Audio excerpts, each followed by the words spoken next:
Friends, ఇప్పటివరకు మా channel subscribe చేసి ఉండకపోతే వెంటనే సబ్స్క్రైబ్ చేసుకోండి. మరిన్ని కొత్త అప్డేట్స్ కోసం బెల్ ఐకాన్ను తప్పకుండా యాక్టివేట్ చేయండి.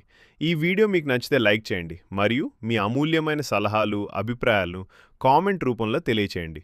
మీ ప్రేమ, ఆదరణ ఎప్పుడు ఇలాగే ఉండాలని కోరుకుంటున్నాం. ధన్యవాదాలు. నమస్కారం. ఈనాటి మన ప్రత్యేక విశ్లేషణకు స్వాగతం.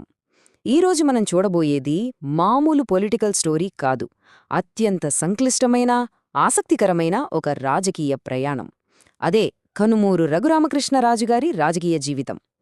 ఓకే, ఇక ఏమాత్రం ఆలస్యం చెయ్యకుండా ఈ టాపిక్లోకి డీప్గా వెళ్ళిపోదాం. సరే, ముందుగా ఈ విశ్లేషణలో మనం ఏమేం చర్చించుకోబోతున్నామో ఒకసారి ఫాస్ట్గా చూసేద్దాం.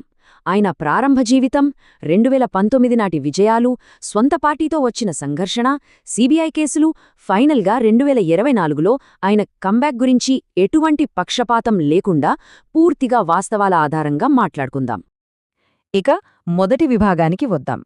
అసలు రఘురామకృష్ణరాజుగారి బ్యాక్గ్రౌండ్ ఏంటి, ఆయన పాలిటిక్స్లోకి ఎలా ఎంటర్ అయ్యారనేది చూద్దాం.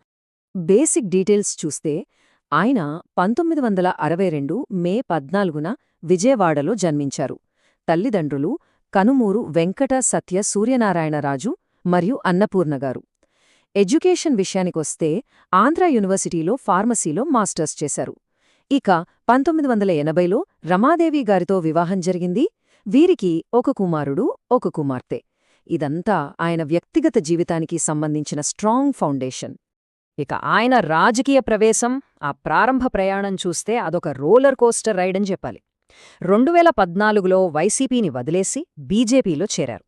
మళ్లీ 4 ఏళ్ల తర్వాత అంటే 2018లో బీజేపీకి గుడ్ బై చెప్పి టీడీపీలోకెళ్లారు. కట్ చేస్తే సరిగ్గా 2019 ఎన్నికల ముందు మార్చిలో మళ్లీ తిరిగి వైసీపీ గూటికే చేరారు. ఈ వరుస మార్పులు చూస్తే ఆయన పొలిటికల్ వ్యూహాలు ఎంత డైనమిక్గా ఉంటాయో మనకర్థమవుతుంది. ఇప్పుడు ఆయన రాజకీయ జీవితంలో ఒక పెద్ద టర్నింగ్ పాయింట్ గురించి మాట్లాడుకుందాం.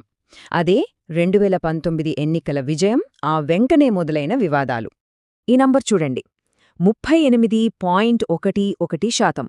2019 సార్వత్రిక ఎన్నికల్లో నరసాపురం లోక్సభ స్థానం నుంచి వైసీపీ అభ్యర్థిగా పోటీ చేసిన ఆయన టీడీపీ అభ్యర్థిపై ఏకంగా 31,909 ఓట్ల మెజారిటీతో గెలిచారు. మొత్తం పోలైన ఓట్లల్లో దాదాపు 38% పైగా ఓట్లు ఆయన ఖాతాలోనే పడ్డాయి. ఇది నిజంగా ఆయనకొక బలమైన పొలిటికల్ ఇమేజ్ని ఇచ్చింది. కానీ గెలిచిన కొన్నాళ్లకే సీన్ మొత్తం మారిపోయింది. ఆయన క్రమంగా ఒక రెబెల్ లీడర్గా మారిపోయారు. సొంత పార్టీ అధిష్టానం మీద, విధానాల మీద పబ్లిక్గానే తీవ్ర విమర్శలు చేయడం స్టార్ట్ చేశారు. దీంతో అధికార పార్టీకి, వాళ్ల సొంత ఎంపీకి మధ్య ఒక రేంజ్లో పొలిటికల్ వార్ మొదలైంది. ఎమ్మెల్యేలు, మంత్రులు ఆయనపై విమర్శలు గుప్పించడం అప్పట్లో పెద్ద సంచలనమే సృష్టించింది. ఈ రాజకీయ విమర్శలు కేవలం మైకుల ముందు మాటలకే పరిమితం కాలేదు. ఇవి తీవ్రమైన లీగల్ యాక్షన్స్కి దారితీశాయి. ఇప్పుడు అరెస్ట్ మరియు ఆ తర్వాత నడిచిన న్యాయ పోరాటాల గురించి చూద్దాం. 2020లో సిఐడి అధికారులు ఏకంగా దేశద్రోహం, అదేనండి సెడిషన్ లాంటి తీవ్రమైన కేసు నమోదు చేసి ఆయనని అరెస్ట్ చేశారు. మరోవైపు ఎంపీ పదవికి రాజీనామా చెయ్యాలని వైసీపీ నుంచి విపరీతమైన ప్రెషర్ వచ్చింది. కాని ఆయన ఏమాత్రం వెనక్కి తగ్గలేదు. ఎంపీ పదవికి రాజీనామా చేయకుండా హైకోర్టులో, సుప్రీంకోర్టులో క్వాష్ పిటిషన్లు వేసి గట్టిగా లీగల్ ఫైట్ చేశారు. ఇండియన్ కామన్ రికార్డ్స్ చూస్తే ఈ పోరాటాల తీవ్రత ఏ రేంజ్లో ఉందో స్పష్టంగా అర్థమవుతుంది. అయితే ఇదంతా ఒక ఎత్తైతే, జాతీయ స్థాయిలో ఆయనను చుట్టుముట్టిన మరో పెద్ద సంక్షోభముంది. అదే సిబిఐ దర్యాప్తు, బ్యాంక్ రుణాల కేసులు. ఇక్కడ మనం గమనించాల్సిన ఇంట్రెస్టింగ్ పాయింట్ ఏంటంటే, ఈ ఆరోపణల వెనుక ఉన్న భారీ అమౌంట్. రఘురామకృష్ణరాజుగారు చైర్మన్, ఎండీగా ఉన్న ఇండ్ భారత్ కంపెనీలపై పంజాబ్ నేషనల్ బ్యాంక్ కన్సార్టియం నుంచి ఏకంగా 800 కోట్లకు పైగా రుణాలు తీసుకుని వాటిని వేరే అవసరాలకు దారి మళ్లించారని తీవ్రమైన ఆరోపణలొచ్చాయి.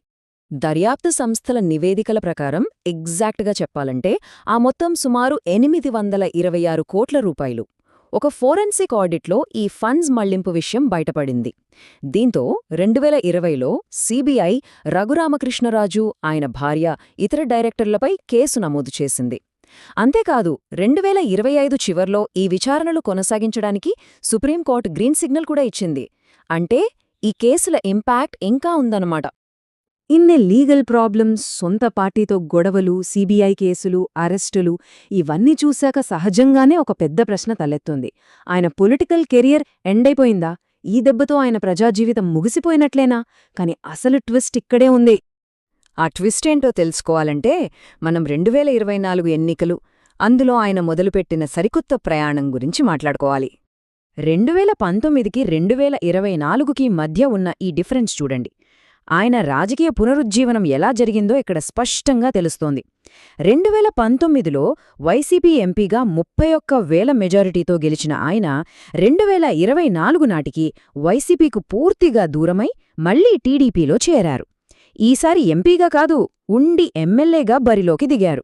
ఎంత మెజారిటీతో గెలిచారో తెలుసా? ఏకంగా 56,421 ఓట్లు.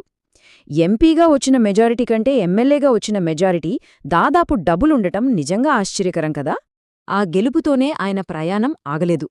ఆయన పోరాటానికి గుర్తింపుగా నవంబర్ 14న ఆయన ఆంధ్రప్రదేశ్ శాసనసభ డిప్యూటీ స్పీకర్గా ఏకగ్రీవంగా ఎన్నికయ్యారు.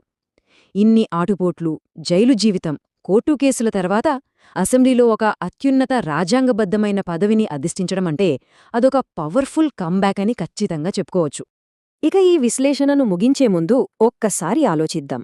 తరచుగా మారిన పార్టీలు, సొంత పార్టీతోని భయంకరమైన న్యాయ పోరాటాలు, అన్ని ప్రతికూలతలను ఎదుర్కొని సాధించిన ఒక భారీ విజయం. ఈ జర్నీ మనకు పాలిటిక్స్లోని సర్వైవల్ గురించి ఏం చెప్తోంది? రాజకీయాల్లో ఎవరికీ ఏదీ శాశ్వతం కాదు, రాజీలేని పోరాటమే ముఖ్యం అనే విషయానికి ఇదొక బెస్ట్ ఎగ్జాంపుల్ అనుకోవచ్చా?